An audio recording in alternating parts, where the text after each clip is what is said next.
Hi hello welcome to టీవీ24 studio. మొన్న శనివారం రాత్రి Game Changer pre release event అయితే జరిగింది. ఈ ఈవెంట్ అయ్యాక ఒక రోడ్డు ప్రయాణంలో ఇద్దరు మెగా అభిమానులు అయితే మరణించడం జరిగింది.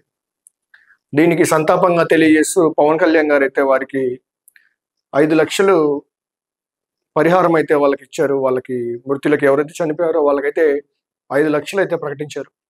అండ్ అదేవిధంగా గేమ్ చేంజర్ నిర్మాత అయినటువంటి దిల్ రాజు గారు కూడా వారికి 5 లక్షలు అయితే ప్రకటించడం జరిగింది.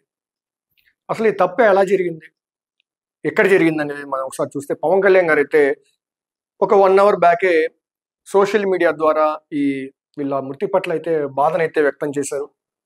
ఏడీబీ రోడ్డుపై ప్రమాదంలో యువకుల మృతి బాధాకరం. కాకినాడ రాజమండ్రి నగరాల మధ్య ఉన్న ఈ ఏడీబీ రోడ్డు ఛిద్రమైపోయింది. గత 5 ఏళ్లలో ఈ రోడ్డు గురించి పట్టించుకోలేదు. పాడైపోయిన ఈ రోడ్డును బాగు చేస్తున్నారు. ఈ దశలో ఏడీబీ రోడ్డుపై చోటు చేసుకున్న ప్రమాదంలో 2 యువకులు దుర్మరణ పాలయ్యారని తెలిసి ఆవేదనకు లోనయ్యారు. కాకినాడ జిల్లా గైగోలుపాడుకు చెందిన శ్రీ ఆరవ మణికంఠ, శ్రీ తోకాడ చరణ్ శనివారం రాత్రి ద్విచక్ర వాహనంపై ఇళ్లకు వెళ్తున్నారు. బైక్ మీద వెళ్తున్న ఆ యువకులను వేగంగా వస్తున్న వాహనం ఢీకొట్టడంతో ప్రమాదం చోటు చేసుకుంది. ఆ యువకులు మృతి చెందారు. శ్రీ మణికంఠ, శ్రీ చరణ్ కుటుంబాలకు నా ప్రగాఢ సానుభూతి తెలియజేస్తున్నాను. కాకినాడ రాజమండ్రి నగరాల మధ్య ప్రయాణానికి ఎంతో కీలకమైన రహదారి ఈ ఏడీబీ రోడ్డు. గత ప్రభుత్వం ఈ రోడ్డును విస్తరణ, పునర్నిర్మాణం గురించి పట్టించుకోలేదు. కనీస నిర్వహణ పనులు కూడా చేపట్టలేదు. సరైన విద్యుత్ దీపాలు కూడా లేవు. ఫలితంగా ప్రమాదాలు పెరిగాయి. 5 నియోజకవర్గాల ప్రజలకు ఎంతో ఉపయోగపడే ఈ రోడ్డు ఇది. 2 నగరాల మధ్య ప్రయాణికుల కోసం ప్రజలు ప్రత్యామ్నాయ రోడ్ల మీద వెళ్తున్నారు. కూటమి ప్రభుత్వం ఏడీబీ రోడ్డు పనులు చేపట్టింది. ఈ దశలో చోటు చేసుకున్న ప్రమాదం బాధాకరం. ఈ ప్రమాదంలో మరణించిన యువకులు game Changer pre release event వేడుక నుంచి తిరిగి వెళ్తున్న సమయంలో దుర్మరణానికి గురయ్యారు. ఇళ్లకు సురక్షితంగా వెళ్ళండి అని ఆ వేడుకలో 1-2 సార్లు చెప్పడమైంది. ఇళ్లకు సురక్షితంగా వెళ్ళండి అని ఆ వేడుకలో 1-2 సార్లు చెప్పడమైంది. జనసేన పార్టీ తరపున మృతుల కుటుంబాలకి 5 లక్షల చొప్పున ఆర్థిక సహాయం అందిస్తాము. ప్రభుత్వం నుంచి తగిన సహాయం అందించే ఏర్పాట్లు చేయాలని నా కార్యాలయం అధికారులకు స్పష్టం చేశాను. ఇక నుంచి పిఠాపురం నియోజకవర్గ పర్యటనకు ఏడీబీ రోడ్డు మీదుగానే రాకపోకలు సాగించాలని నిర్ణయించుకున్నాను. ఈ game Changer pre release event బాగా అయితే సక్సెస్ అయింది. అక్కడ ఫ్యాన్స్ కూడా అయితే కన్నుల విందుగా అయితే ఎంజాయ్ చేశారు. ఈ క్రమంలోనే పవన్ కళ్యాణ్ గారు 1-2 సార్లు చెప్పారు, జాగ్రత్తగా వెళ్ళండి అని చెప్పి. ఇంట్లో మీకోసం వెయిట్ చేసేవారు, మీరు కానీ ఏమన్నా అయితే ఇల్లు మొత్తం రోడ్డున పడుతుంది అని చెప్పి పవన్ కళ్యాణ్ గారు పదే గుచ్చి మరీ చెప్పారు ఈ విషయాన్ని స్టేజ్ మీద అక్కడ ఉన్నటువంటి ఫ్యాన్స్ మొత్తంకి. అయినా కానీ ఇలా ఒక వేగంగా వస్తున్నటువంటి ఒక వెహికల్ అయితే వాళ్ళిద్దరు వెళ్తున్నటువంటి బైక్ని అయితే గుద్దడం జరిగింది. అక్కడ చనిపోయారు వీళ్ళిద్దరు. ఇదైతే చాలా బాధాకరం. అయినప్పటికీ దీన్ని కూడా ఈ రాజకీయంగా వీళ్ళైతే నీతి మాలిన పనులు చేస్తున్నారు. ఎవరైతే ఈ పేటిఎం బ్యాచ్ అని ఉందో వీళ్ళైతే మరీ ఈ చావును కూడా అయితే ఈ రాజకీయ పరంగా అయితే చూస్తూ ఉన్నారు.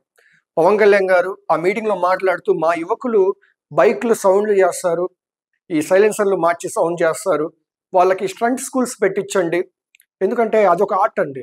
ఈ స్టంట్ చేయడం అనేది ఎవరికి పడితే వాళ్ళకు చేతనయ్యే విద్య కాదు. అది ఈ స్కిల్స్ నేర్పించండి, స్కిల్ డెవలప్మెంట్ నేర్పించండి, స్క్రీన్ ప్లే నేర్పించండి, ఇలా సినిమాకి సంబంధించినవి కూడా మన వాళ్ళకి నేర్పించండి అని చెప్పి ప్రొడ్యూసర్ గారు దిల్ రాజు గారితో ఆ స్టేజ్ మీద మాట్లాడారు. దీన్ని వాళ్ళు ఈ వీడియోని ఒక ఎవిడెన్స్ లా తీసుకొని పవన్ కళ్యాణ్ గారు ర్యాష్ డ్రైవింగ్ చేయమన్నారని చెప్పి మరీ నీతి మాలిన రాజకీయం చేస్తా ఉన్నారు. ఆ ప్రతిపక్షంలో ఎవరైతే ఇప్పుడు ఉన్నారో, ఎవరైతే 11 సీట్లకి అణిగిపోయి ఉన్నారో వాళ్ళైతే ఈ విషయాన్ని కూడా వీళ్ళిద్దరు ఒక సక్సెస్ ఈవెంట్ నుంచి, ఒక బాగా జరిగినటువంటి గేమ్ చేంజర్ ఈవెంట్ నుంచి వాళ్ళ ఆనందంగా వాళ్ళ ఇంటికైతే వెళ్తా ఉన్నారు. అనుకోకుండా ఒక యాక్సిడెంట్ అయితే జరిగింది, వాళ్ళ ప్రాణాలు అయితే పోయాయి. దీన్ని కూడా ఇలాంటి రాజకీయంగా చూస్తున్నారు. ఈ చావును కూడా రాజకీయంగా వాడుతున్నారు. కానీ పవన్ కళ్యాణ్ గారు అయితే అవేం పట్టించుకోలేదు. ఆయనైతే ప్రగాఢ సానుభూతి తెలియజేశారు. అండ్ అదేవిధంగా 5 లక్షలు పరిహారం కూడా వాళ్ళైతే నష్టపోయిన కుటుంబాలకి వాళ్ళైతే ఒక ప్రాణం అయితే పోగొట్టుకున్నారు. వాళ్ళకైతే అండగా ఒక 5 లక్షలు చెరి ఒకరికైతే ప్రకటించడం జరిగింది. అదేవిధంగా దిల్ రాజు గారు కూడా ఈ సినిమా ప్రొడ్యూసర్ కాబట్టి, అదేవిధంగా ఫంక్షన్కి వాళ్ళు కేవలం ఫంక్షన్ కోసం వచ్చి వెళ్ళారు కాబట్టి దిల్ రాజు గారు కూడా వాళ్ళకి 5 లక్షలు ప్రకటించడం అయితే జరిగింది. ఇటువంటివి ఈ యాక్సిడెంట్లు అనేవి ఎవరు అనుకోకుండా జరుగుతాయి.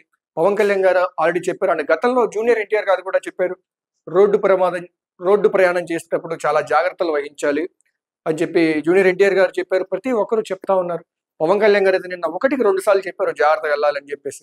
కానీ ఆ రోడ్డు చూస్తే ఈ రాజమండ్రి నుంచి కాకినాడ వెళ్ళే రోడ్డు ఎంత దరిద్రంగా ఉంటుందంటే గత 5 ఇయర్స్ లో కూడా ఇదే దరిద్రంగా ఉంది. వాళ్ళు పట్టించుకోలేదు. ఇప్పుడు వీళ్ళు వచ్చాక వీళ్ళు కొత్తగా రోడ్డు అయితే వేస్తా ఉన్నారు.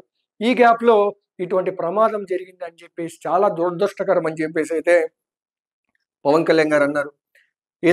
ఏది ఏమైనప్పటికీ పోయింది 2 ప్రాణాలు. ఈ లోటు వాళ్ళ కుటుంబంలో వారికి ఎవరు తీర్చలేంది. కానీ పవన్ కళ్యాణ్ గారు కుటుంబానికి అండగా ఉంటారు. వాళ్ళకి ఆర్థికంగాను హెల్ప్ చేస్తారు.